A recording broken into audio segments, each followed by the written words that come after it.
പ്രിയങ്ക ഗാന്ധി ഓരോ ദിവസവും ഓരോ പുതിയ സെന്റൻസ് മലയാളത്തിൽ പഠിച്ചുകൊണ്ടിരിക്കുകയാണ്.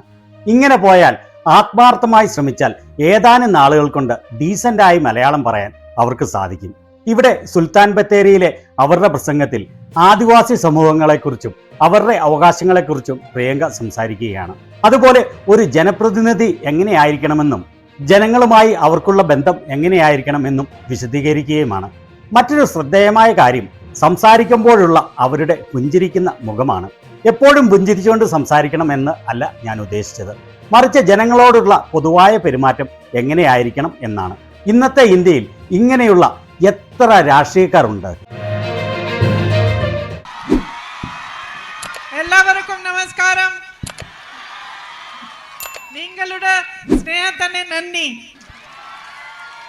എനിക്ക് കുറച്ചു മലയാളം അറിയാം.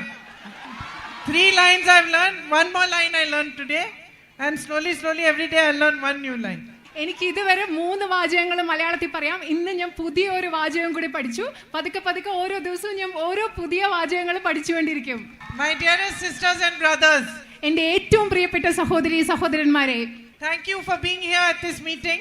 ഇന്ന് ഈ യോഗത്തിൽ വന്നതിന് ഞാൻ നിങ്ങളോട് നന്ദി പറയുന്നു. I know my sisters have been sitting here for a long time. എനിക്കറിയാം എൻ്റെ സഹോദരിമാരായ നിങ്ങൾ ഇവിടെ ഒരുപാട് നേരമായിട്ടിരിക്കുകയാണെന്ന് എനിക്കറിയാം. You must be fed up of waiting. നിങ്ങൾ കാത്തിരുന്ന് മുഷിഞ്ഞോ? No. ഇല്ല.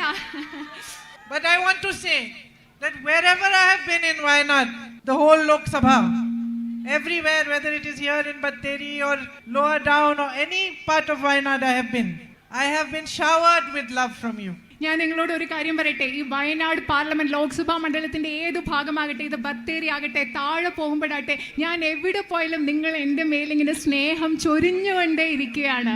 Wherever I go, you're waiting for me, standing outside your houses, waiting with flowers, waiting to hug me, kiss me, to tell me to wait for a little while. ഞാൻ എവിടെ പോകുമ്പോഴും നിങ്ങളെ റോഡരികിൽ നിങ്ങളുടെ വീടിന്റെ പുറത്ത് പൂക്കളുമായിട്ട് കാത്തു നിൽക്കുകയാണ്, എന്നെ കെട്ടിപ്പിടിക്കാൻ കാത്തു നിൽക്കുകയാണ്, ഉമ്മ തരാൻ കാത്തു നിൽക്കുകയാണ് എന്ന് നിങ്ങൾ എന്നോട് കുറച്ചു നേരം കൂടെ അവിടെ നിൽക്കാൻ പറയുകയാണ്. And my brother Rahul told me, when he told me to stand from Wayanad instead of him, he told me you're going to love it over there. എന്നോട് എൻ്റെ സഹോദരൻ രാഹുൽ വയനാട് പാർലമെന്റ് മണ്ഡലത്തിൽ നിന്ന് അദ്ദേഹത്തിന് പകരം തെരഞ്ഞെടുപ്പിന് നിൽക്കാൻ പറഞ്ഞപ്പോൾ എന്നോട് എന്താ പറയുന്നതെന്നറിയോ? നിങ്ങൾക്ക് വയനാട് ഇഷ്ടപ്പെടാൻ പോവുകയാണ്, സ്നേഹിക്കാൻ പോവുകയാണെന്നാണ് അദ്ദേഹം എന്നോട് പറഞ്ഞത്.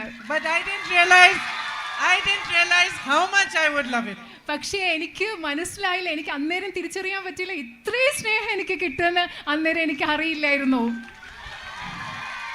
It's rare also in politics. രാഷ്ട്രീയത്തിൽ അപൂർവമായിട്ടുള്ള ഒരു ബന്ധമാണത്. Because it's a relationship in which both the leader and the people have a true deep love for each other. ആ ബന്ധം എന്ന് പറയുന്നത് നേതാവിനും ജനങ്ങൾക്കും അങ്ങോട്ടും ഇങ്ങോട്ടും ആത്മാർത്ഥമായ സ്നേഹമുള്ള ഒരു ബന്ധമാണത്. It's a relationship of loyalty, of honesty. അത് സത്യസന്ധതയുടെ വിശ്വസ്തതയുടെ ഒരു ബന്ധമാണ്. And something that is an example for the whole nation. ആ ബന്ധം എന്ന് പറയുന്നത് ഈ രാജ്യത്തിന് മുഴുവൻ കാണാവുന്ന ഒരു ഉദാഹരണമാണ്. It is what politics should be about. ശരിക്കും രാഷ്ട്രീയം എന്ന് പറഞ്ഞാൽ അങ്ങനെ ആയിരിക്കണം. Politics should be about strong relationships between people and leaders, so that the leaders understand what your problems are, so that they come to you, they listen to you, they understand that you have given them all the power that they have. രാഷ്ട്രീയം എന്ന് പറഞ്ഞാൽ നേതാക്കളും ജനങ്ങളും തമ്മിലുള്ള ശക്തമായ ബന്ധമായിരിക്കണം. ആ ബന്ധത്തിന്റെ അടിസ്ഥാനത്തിൽ നേതാക്കൾ നിങ്ങളിലേക്ക് വരണം, നിങ്ങളുടെ പ്രശ്നങ്ങൾ എന്താണെന്ന് മനസ്സിലാക്കണം, ആ പ്രശ്നങ്ങൾ പരിഹരിക്കാൻ മുൻകൈ എടുക്കണം. അതുമാത്രമല്ല, നേതാക്കൾ മനസ്സിലാക്കണം അവരുടെ കയ്യിലുള്ള അധികാരം എന്ന് പറയുന്നത് നിങ്ങൾ കൊടുത്ത അധികാരമാണെന്ന് നേതാക്കൾ മനസ്സിലാക്കണം. So wherever I go, I get love, I get affection. At the same time, I get to speak to you, to understand a little bit. I'm now just beginning this journey of understanding. But to understand a little bit what your life struggles are about, what you go through, how you face these struggles. ഞാൻ എവിടെ പോകുമ്പോഴും എനിക്ക് സ്നേഹവും ഇഷ്ടവും നിങ്ങൾ ഒരുപാട് തരുന്നു. അത് മാത്രമല്ല, നിങ്ങളോട് പതുക്കെ സംസാരിക്കുമ്പോൾ, നിങ്ങൾ പറയുന്നത് കേൾക്കുമ്പോൾ നിങ്ങളുടെ പ്രശ്നം എന്താണ്, ദൈനംദിന ജീവിതത്തിൽ നിങ്ങളുടെ ബുദ്ധിമുട്ടുകൾ എന്താണ്, ആ ബുദ്ധിമുട്ടുകൾ മറികടക്കാൻ നിങ്ങൾ എന്തൊക്കെയാണ് ചെയ്യുന്നത് എന്നൊക്കെ ഞാൻ മനസ്സിലാക്കി തുടങ്ങുകയാണ്. I met a group of brothers and sisters from different tribes the other day. ഞാൻ കഴിഞ്ഞ ദിവസം പല ആദിവാസി സമൂഹത്തിലെ പല സമുദായങ്ങളിൽപ്പെട്ട ഒരു കുറച്ച് സഹോദരന്മാരെ കണ്ടു. I felt so proud to meet them. because they were all achievers in their own right. അത് അവരെ കണ്ടപ്പോൾ എനിക്ക് അഭിമാനം തോന്നി. കാരണം അവരെല്ലാം അവരവരുടേതായ രീതിയിൽ ജീവിതത്തിൽ ഒരുപാട് നേട്ടങ്ങൾ ഉണ്ടാക്കിയ മനുഷ്യരാണ്. One of them was doing a PhD on the life of tribal people and their traditions and their culture.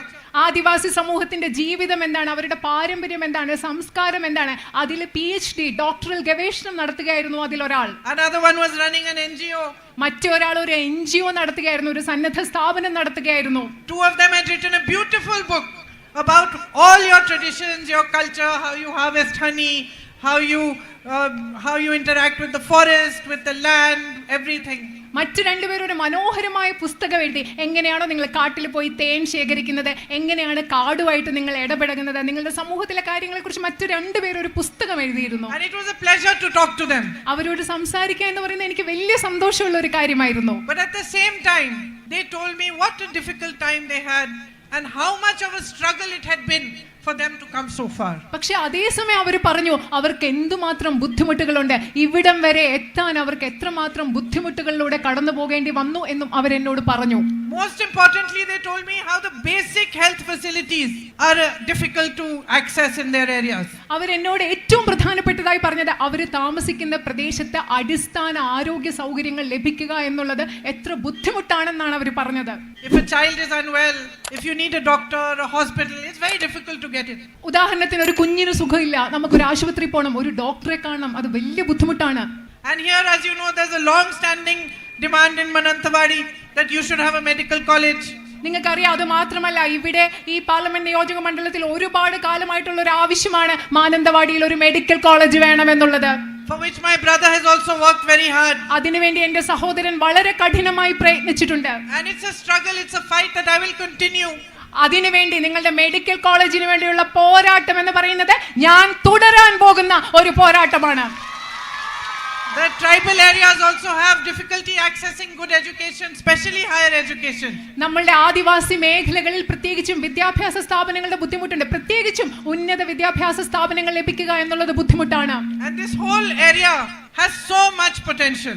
ഈ മുഴുവൻ പ്രദേശത്തിനും ഒരുപാട് സാധ്യതകളുണ്ട്. You work hard to educate your children. നിങ്ങൾ നിങ്ങളുടെ കുഞ്ഞുങ്ങളെ പഠിപ്പിക്കാൻ വേണ്ടി നിങ്ങൾ ഒരുപാട് കഷ്ടപ്പെടുന്നു. You take loans to pay their fees. അവരുടെ ഫീസ് കൊടുക്കാൻ വേണ്ടി നിങ്ങൾ വായ്പ എടുക്കുന്നു. You want them to have a bright and strong future. നിങ്ങളുടെ കുട്ടികൾക്ക് ശോഭനമായ ശക്തമായ ഒരു ഭാവി വേണമെന്ന് നിങ്ങൾ ആഗ്രഹിക്കുന്നു. And yet the opportunities they get are limited. എന്നിട്ടും നിങ്ങളുടെ കുട്ടികൾക്ക് കിട്ടുന്ന അവസരങ്ങൾ വളരെ കുറവാണ്, പരിമിതമാണ്. You see, there has to be a deep respect for people on the part of the government. നിങ്ങൾക്കറിയാമോ, ഗവൺമെന്റിന്റെ ഭാഗത്ത് നിന്ന് ജനങ്ങളോട് ആഴത്തിലുള്ള ഒരു ബഹുമാനം ഉണ്ടാവണം. They have to understand what your needs are to be able to fulfill them. നിങ്ങളുടെ ആവശ്യങ്ങൾ എന്താണെന്ന്, നിങ്ങളുടെ ആവശ്യങ്ങൾ സാക്ഷാത്കരിക്കാൻ ഗവൺമെന്റുകൾ മനസ്സിലാക്കണം നിങ്ങളുടെ ആവശ്യങ്ങൾ എന്താണെന്നുള്ളത്. But more and more, if you look at the politics of the last 10 years, the leaders of the BJP are disconnected from the people. നിങ്ങൾ കഴിഞ്ഞ 10 വർഷത്തെ ഇവിടുത്തെ രാഷ്ട്രീയത്തിലേക്ക് കൂടുതൽ നോക്കുന്നതോടെ നിങ്ങൾക്ക് മനസ്സിലാകുന്നു ബിജെപിയുടെ രാഷ്ട്രീയ നേതാക്കൾ ജനങ്ങളിൽ നിന്ന് മാറി നിൽക്കുന്നവരാണ്, ജനങ്ങളിൽ നിന്ന് മാറി അടർന്നു നിൽക്കുന്നവരാണെന്ന് നിങ്ങൾക്ക് മനസ്സിലാകും. The older people amongst you must remember my grandmother Indira Gandhi. നിങ്ങൾ ഇവിടെയുള്ള പ്രായമുള്ള ആളുകൾ ഒരുപക്ഷെ എൻ്റെ മുത്തശ്ശി ഇന്ദിരാഗാന്ധിയെ ഓർക്കുന്നുണ്ടാവാം.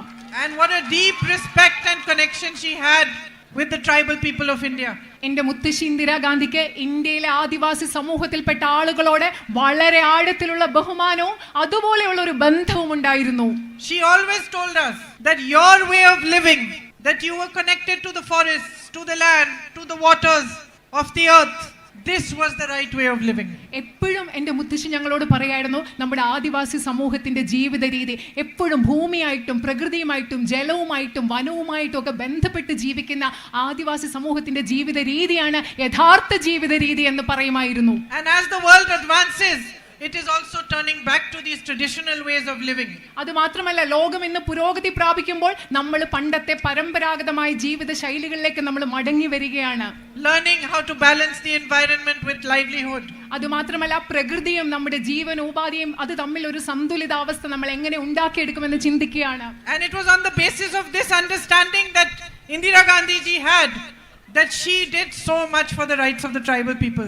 ഈ മനസ്സിലാക്കലിന്റെ അടിസ്ഥാനത്തിലാണ് ഇന്ദിരാഗാന്ധിജി നമ്മുടെ നാട്ടിലെ ആദിവാസി സമൂഹത്തിന്റെ അവകാശങ്ങൾക്ക് വേണ്ടി ഒരുപാട് കാര്യങ്ങൾ ചെയ്തത്. And later on, The UPA government in the center brought the Forest Rights Act, brought Manrega to help the poorest of the poor to have opportunities for employment and the right to education. പിന്നീട് അതിനുശേഷമാണ് കേന്ദ്രത്തിലുള്ള UPA government വനാവകാശ സംരക്ഷണ നിയമം കൊണ്ടുവന്നത്. അതുപോലെ തന്നെ ഏറ്റവും ദരിദ്രരായവർക്ക് തൊഴിൽ ഉണ്ടാകുന്നതിന് വേണ്ടി ദേശീയ ഗ്രാമീണ തൊഴിലുറപ്പ് പദ്ധതി കൊണ്ടുപോകുന്നത്. അതുപോലെ തന്നെ വിദ്യാഭ്യാസ അവകാശത്തിന് വേണ്ടിയുള്ള നിയമം കൊണ്ടുവന്നത്. Today the BJP is attacking these very rights. ഈ അവകാശങ്ങളെയാണ് ഇന്ന് BJP ആക്രമിച്ചുകൊണ്ടിരിക്കുന്നത്.